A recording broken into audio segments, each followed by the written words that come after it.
This is our source table. Here we have quantity for each product and for each order. And by using this source data, we created one report. Now, in this report, our source data is grouped and aggregated. So, for example, we have these big numbers because everything is aggregated, while in our source data, all the numbers are smaller. And here we also have these subtotals. Now, because of this organization of data, we actually have several levels of filtering this table. We can filter this table by filtering source data. We can filter rows in this aggregated table, or we can filter data by subtotals. Now, let's see how to achieve this. First, we're going to select our list. We will click on this filter icon, and then we will go to Edit Filters. Here in Detail Filters, we will click on plus. We will choose our quantity column. And here we are going to filter only rows that are bigger than 1000. Now, we want to filter our source data, so we have to choose this option before auto aggregation. And when I click on OK, we can see that all of these numbers are bigger than 1000, but still we filter a lot of values. And this is because we actually filter this source data and not rows in this table. Now let's disable this filter. Next level of filtering is actually to filter this table by its rows. We will filter these values here, selected ones. Again, we will go to Edit Filters. And this time we will choose, we will first enable this filter. We will choose this other option after auto aggregation. And we will increase this value to, let's say, 300,000.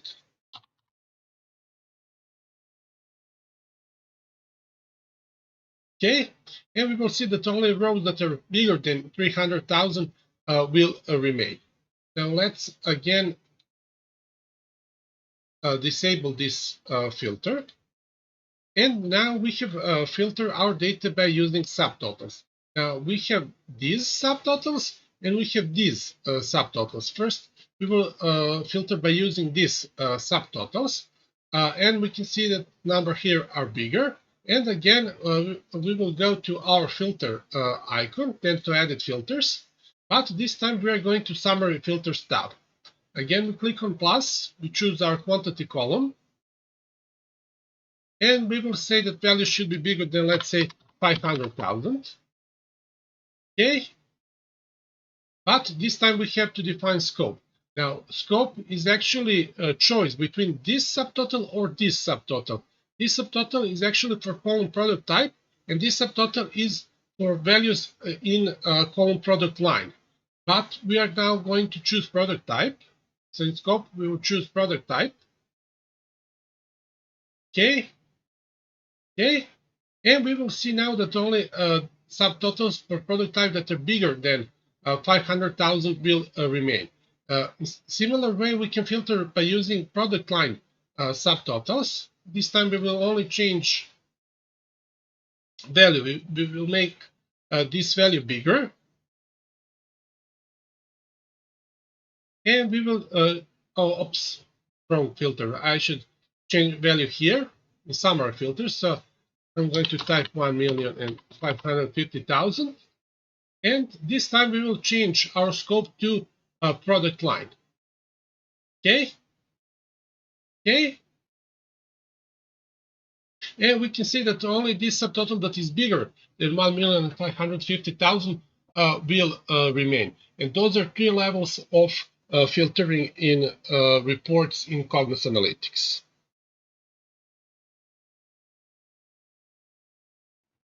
In our table, we have columns with different data types. We have dates, we have strings, and we have numbers. For each data type, we will get different dialog for filtering. So we again go to Edit Filters. We click on plus, and we will select Order Date column. And this is dialog for filtering dates. We can filter ranges, or we can filter individual dates. These are all possible operators. We will just leave it as after.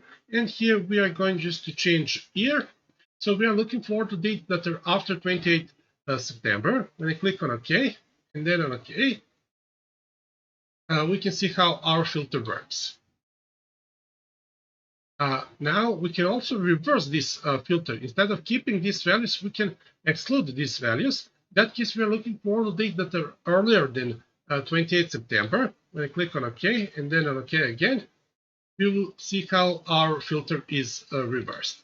Now, besides filtering ranges, we can also filter individual values. I will remove this. I will change this to keep these values. And here we can just select some dates. And when I click on OK, notice how format of dates here is different. And if we go back, here is also format different. It's changed. But this is still working. So when I click on OK, we can see that our filter is working. And then again, except selecting date, we can also type them manually. We just choose this option. And here we can type a list or we can paste a list. Here we can choose what delimiter is going to be used. I will leave it as a comma. But what is important is to type date in this format.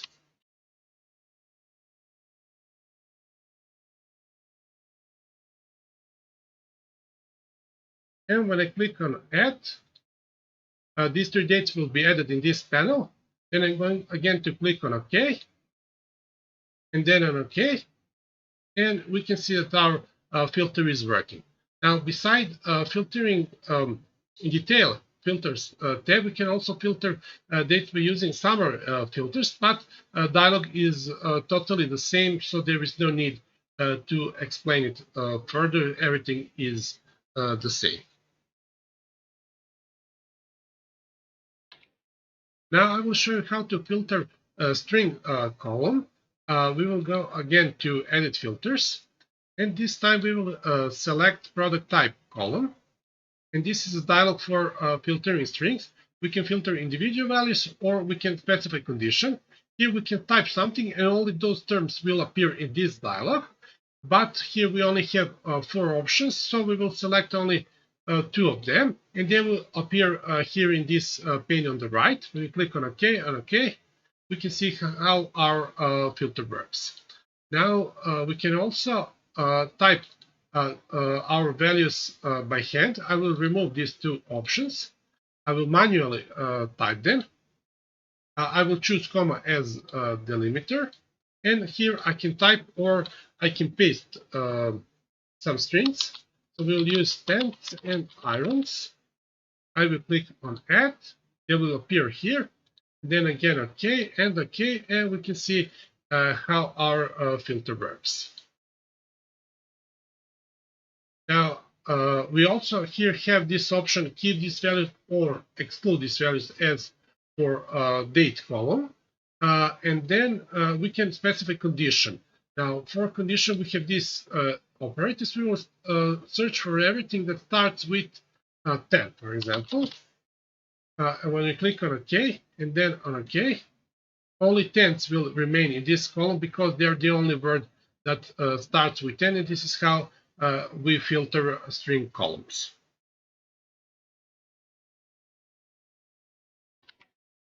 The last thing to explain is how to filter number columns.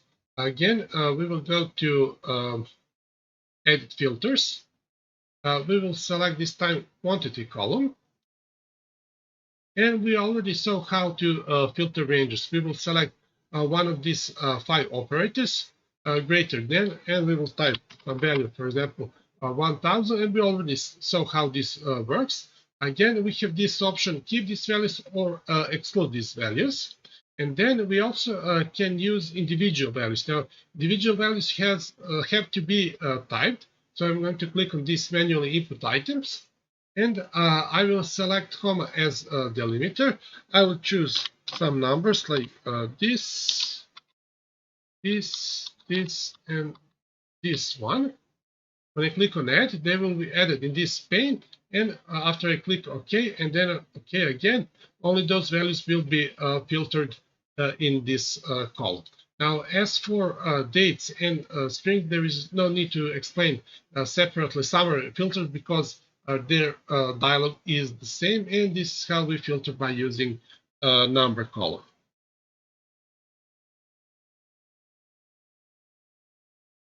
In this table, I made one more column, and this column has some special signs. I made this column by using formula. Let's see that formula. This formula is actually filling this column beside this word something, which is ordinary string, is filling this column with invisible signs like null, like empty string, or like space.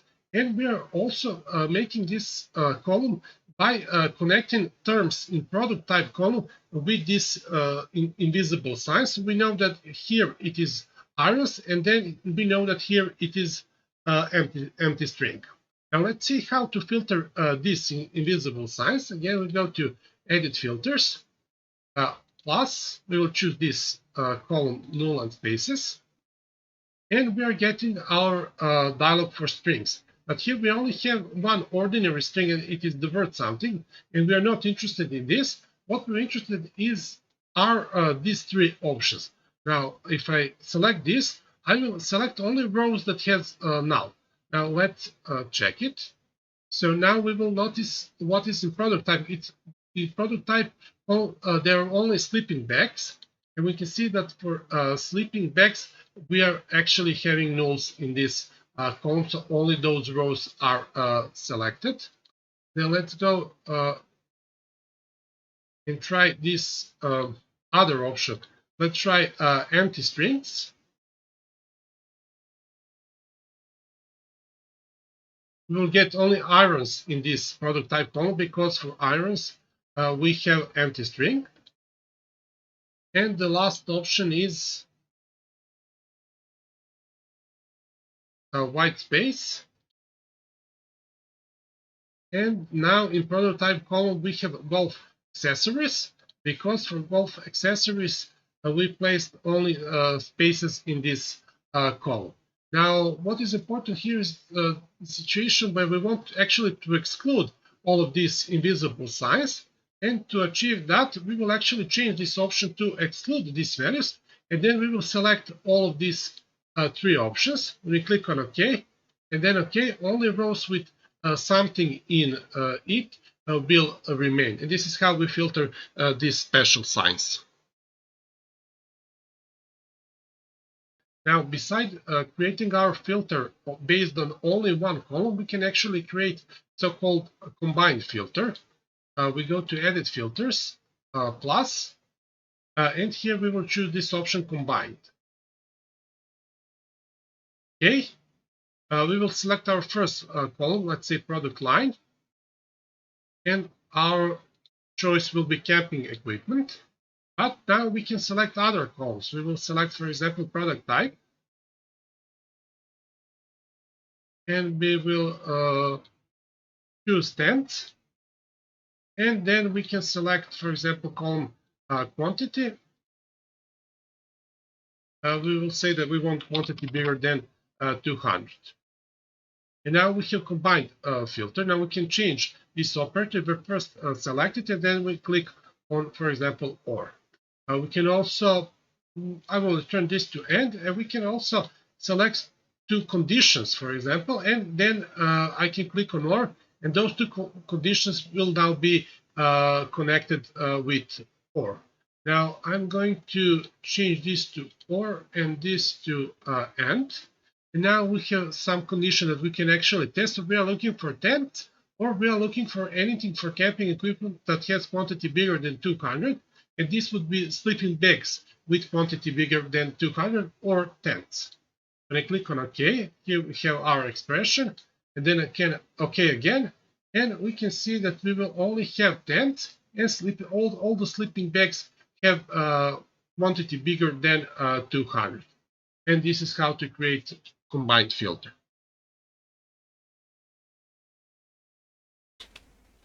Now, beside a combined filter, there is also advanced filter that can be used to create a filter that comprises several columns. We are again going to Edit Filters, click on plus, and this time we will select this option Advanced. And now we have an expression builder. Here we can choose any of the columns, and here we have a list of the functions. We will create one customized filter. We will say, for example, the quantity should be bigger than 100, and then we will use some of the functions. We will use function substring. We will say the substring from the column product type. We will take only first three letters, should be equal to 10. We can click on this button to validate our expression. You can see here that our expression is correct. And then we will click on OK, and then on OK, and we will get our result. In our result, we only got tenths that their quantity is bigger than 100. Now, advanced filter can also be parameterized. And in order to show you that, I will jump into design view. And the reason for this is because in order to provide value for a parameter, I would have to create a prompt in this report, and that is outside of the scope of this tutorial. So instead of that, I will just change the filter, and then I will execute the report. If I execute the report, we will get our prompt automatically. I will now change this filter. Instead of hard coding 10, I will actually type 2 question marks, and then I will give a name to our parameter. I will call it just Param1. I will click then on OK and on OK. And now I will execute our report in HTML format. And this is our prompt. Our prompt is red, and it has this red star. Also, OK button is disabled. This means that we have to provide some value. We will type IRA, and then we will click on OK. And this is result. We only got irons in product type column. Now the parameter doesn't have to be required. We can change that. Again, we will go to edit filters, and here we can change this required option into optional. We will again click on OK, and we will again execute our report. Now this prompt is black, and OK button is enabled, so we don't have to provide any value. We'll just click on OK, and in this case, filter will be disabled. Basically, we will got the whole table. There is no filter in this case. Now, advanced filter is not the only filter that can be parameterized. We can also parameterize simple filters. We will go to edit filters, and we will delete this advanced filter. Instead of it, we will create one simple filter. So quantity should be bigger than 100. But also we will click on this button, and we will select this option prompt for values when the report is run in viewer. We click on OK. OK, and then OK. And again, we will execute our report. And in this prompt, we can type anything we want. We can type, for example, 50. When you click on OK, we will get all the values that are bigger than 50. But if we are using simple filter, it is not wise to use parameters. Instead of that, we have something better. We will again go to this simple filter, and instead of using this option for prompt values, we will use this option. So filter can be changed in the viewer. Let's see what will happen now when we execute our report. And now we have a report filtered by the values that are bigger than 100, because that value is in the definition of the filter. But we can change this value. We can click on this button filters.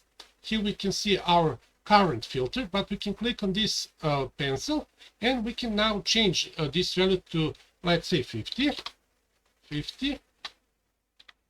And when we click on OK, we will see that filter is changed, and we can change this filter as many times as we want to.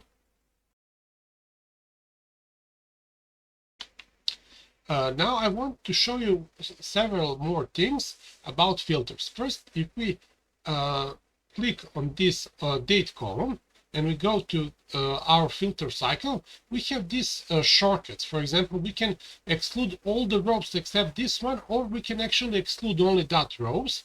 We can do the same thing with nulls, or we can use these filters here. We can also click on create custom filter. In that case, we will jump immediately to a dialog for dates, for filtering dates. The same thing is with strings. We just have fewer options in here, but they're all the same. And the same thing is with number columns. It's almost the same. Now, beside these shortcuts, I want to show you one more thing, and that is the fact that we can actually present to user visually what filters are applied on this table. For that, we will first create two filters.